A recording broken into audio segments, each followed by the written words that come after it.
இன்னைக்கு நான் மசாலா சுண்டல் வடை பண்ண போகிறேன். அதுக்கு பட்டாணி ஊற வச்சு 3 விசில் வேக வச்சு எடுத்துக்கிறேன். கடலப்பருப்பையும் ஊற வச்சு எடுத்துக்கிறேன்.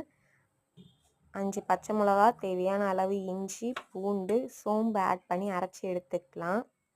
கடலப்பருப்பையும் உப்பு ஆட் பண்ணி அரைச்சி எடுத்துக்கலாம். அரைச்சி வச்சுருக்க கடலப்பருப்பு, இஞ்சி பூண்டு பேஸ்ட், வெங்காயமும் கருவேப்பிலை கொத்தமல்லி ஆட் பண்ணி மிக்ஸ் பண்ணி வச்சுக்கலாம். இதை பட்டாணியோட தண்ணியும் அரைச்சி வச்சுருக்க இஞ்சி பூண்டு பச்சை மிளகாலாம் ஆட் பண்ணிட்டு இதில் அரிசி மாவை கலக்கி ஊற்றிக்கலாம். மஞ்சத்தூள், வெறும் மிளகாய்த்தூள், கரம் மசாலா தூள், தேவையான அளவு உப்பு, பட்டாணி ஆட் பண்ணிக்கலாம். அது கொதிக்கட்டும். ஒரு கடாயில் வடையை போட்டு எடுத்துக்கலாம். அவ்வளோதான், நம்ம தயார் பண்ண சுண்டல் வடை மசாலா ரெடி.